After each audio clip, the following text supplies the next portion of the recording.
You've worked with Catherine Bernardo, Too Good to Be Yeah, True. pero never kami nagka-eksena, pero naka-guesting ako sa Too Good to Be True, yes. Yeah. How was it?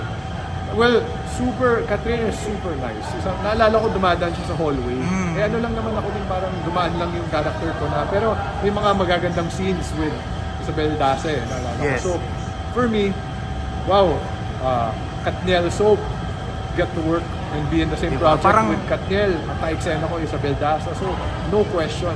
Ang naalala ko about my experience dun sa serye was napaka-humble ni Catherine, actually. Kasi we were walking in the hallway, naalala ko, na gano'n lang ako, hi Catherine, never ko pa siya na-meet. And gano'n lang siya, hi. So she was, yun naalala ko kasi sa showbiz, pag may mga sobrang sikat na and sobrang A-lister. A-list. And naalala mo talaga if they make the time to say hello and Exactly. it leaves an impression on you. Kasi ang dami nilang kilala eh. Ang dami nilang obligasyon, ang dami nilang Busy. ginagawa. Pero for somebody like me na artista lang na dumadaan sa show niya, naalala ko yun na parang nag-hype pa siya sa akin. So it's very nice of her. Kitang-kita mo talaga yung ugali niya kahit nasa taas na siya.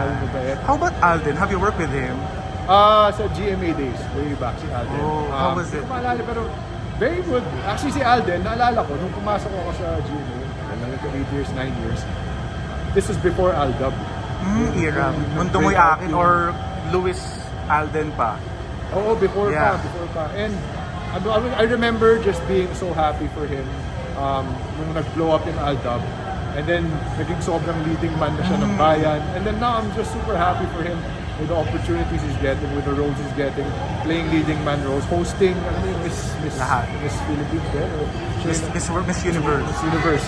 I'm happy to see humble, kind actors getting all the opportunities and getting all the work kasi deserve nila yun. Lahat ng mga artista na maraming project, hindi yan by design yan because they were very kind to people sa industriya. They took their work very seriously and yung mga ganyan sila, Alden, sila Catherine, they deserve, and Paolo, Kim Chu, they all deserve to be there. So, Tingin mo, swak din ba sila if ever? Kasi parang nagkakamabutihan na daw sila eh. sorry, what? Nagkakamabutihan na daw sila. Kasi they're doing a movie, di ba? Para sa tingin mo, based on your Si Alden pagkakakilala, and Catherine. Oo. Yeah. Swak na swak. Oo, kasi si Alden for me is a premier leading man. And Gentleman. gentleman. And si Catherine, ganun rin. Her brand is she's a premier leading lady actress for films and TV dito sa Pilipinas. So, it's a very good pairing. It's a very, even kung ako producer, iisipin ko rin yun eh. Alden Richards, Catherine Bernardo. I'm sure may excite yung mga fans, di ba? Kahit sa Exactly. pairing ng nila. Ayun. Aside from this Pasahero, any TV shows to come or projects that you can Actually, interesting. Yung Pasahero kasi horror, psychological thriller. din. I Yes. just finished shooting a film with Direct Michael Red dito rin sa with Viva. Colin? Heaven. Heaven Parale. So, Yung okay. Lilim. It's called Lilim. With Raisa. With Raisa. Wow. Directed by Direct Mick. So I'm excited. I'm excited to, as I mentioned a while ago, genre films are super fun. Playing character roles is super fun. And si Direct Mick, matagal ko nang gustong makatrabaho. Been a fan of his work, his films for a long time. Arisaka, Birdshot. So actually matagal ko nang, every time nakikita ko si Direct Mick sa mga events, Direct Mick, kung meron, basta meron sa'yo. So I'm happy na nakapag-collaborate na rin kami sa Lilim. So that's coming out later this year. Have you done shooting na? Yeah, we're done. Okay. Sabi nila, pwede daw isabak sa MMFF i-submit. Yeah, hopefully. Sana, no? Oo, 40th kasi eh. That's exciting kasi yung last ni Direct Mick did very well din sa The later. MMFF. And I'm happy when I hear about our films doing well. Pati yung last ni Julia and Joshua also did really well. Yes. But I just really want to get the word out there. Let's support our products. Kasi marami sa atin mga K-drama fans, diba? Exactly. And yung access sa international streaming, Hollywood, ang dali na. Pero dahil nag-shift yung industry to streaming and dahil sa mga nangyayari sa pandemic, bumabangon rin talaga yung film industry natin compared to the older days. So, it's nice to hear about yung mga local films natin doing well and hopefully we can continue to do it kasi everybody has jobs. Lahat tayo, hindi lang yung mga artista, mga director may trabaho, writer, mga members of the media, press. So pag okay yung industry at saka may mga ginagawang pelikula, lahat may trabaho. So Exactly. that's why I want to encourage you to support our film, Pasahero, showing in cinemas October 9. And just continue to support local films, kahit yung hindi sa amin. Support. Ito tanong ko lang sa Philippine cinema, no? Napapansin ko, parang mas sumisikat o nagba-box office yung isang pelikula kapag sikat din yung mga artista. Agree ka ba doon? Na yun yung mga factor din yun, bakit tinatangkilik yung mga pelikula, which is parang this year, ilan lang yung nagba-box office pa lang. Well, sa atin kasi sa local industry natin, ang tingin ko kasi, of course may formula tayo. Love team, sikat na artista, male, female. Yun yung talagang Pinoy formula. Malaking bagay rin kasi kung meron kang mga big stars in leading roles, mas madaling ibenta yung film.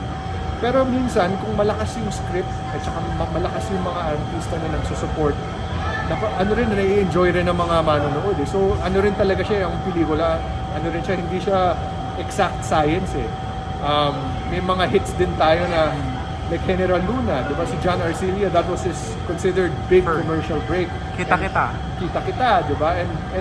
And may mga cases din na ganun eh. So at the end of the day, it's the strength of your script, it's the strength of your film. Bonus na rin yung kung meron kayong mga premier stars. Tama. At yan ang aabangan din natin dahil maganda ang kwento ng Pasahero. Invite everyone. Yeah, so sa mga manonood at sa mga fans, please support Pasahero in cinemas nationwide October 9, directed by Roman Perez Jr., starring Luis de los Reyes and Bea Vinene. Napaka-ibang, intense, and fun genre film na pwede nyo mapanood. In October is Halloween month, so spooky. Thank you. And Son competition kasi pareho na kayo ma-acting ng daddy mo eh. Actually, nung pandemya, niloloko namin yung dad ko kasi kami ng mom ko, mga tagal na namin umaarte. Yung dad ko nakaka-start niya a few years ago, pero ang daming racket nung pandemic. Niloloko namin, daming racket Kakaingit. Pero truthfully, very supportive ako sa acting career niya and he's very supportive of mine. And minsan pinapanood ko yung mga eksena niya, meron siyang Pamilya Sagrado. Pamilya Sagrado. Kinukwento ko sa kanya, pa yung eksena mo lumabas na sa Pamilya Sagrado. So, minsan sumasabay yung mga episodes namin. So, very supportive, very proud. And very happy din kasi siya habang umaarte siya. Tinatanong ko nga siya, ano mas na-enjoy mo, directing o acting? Sabi niya sa akin, tumatanda na ako, mas na-enjoy ko na yung acting kasi iniisip lang daw niya yung acting, yung linya niya. Pero pag nagde-direct siya, lahat iniisip niya. So, napapag-usapan rin naman namin, pero sobrang enjoy siya and I'm happy to see that, of course, in my time. Thank you. Good luck, Direk. Sana maraming pasaherong sumakay sa pelikula. Thank you. Thank you very much, Sir Eugene. Maraming salamat po. Up next, let's hear from Sir Alan Sancon from Stars with Dog. Ay po. Hindi pa naman ako nakaka-experience ng kulto, sana hindi naman. Pero ang opinion ko kung meron nga may mga ghosts or kulto is madaming bagay sa mundo natin na hindi natin naiintindihan. So, yun na nga, yung may mga souls tayo. Minsan iniisip ko, saan sila napupunta?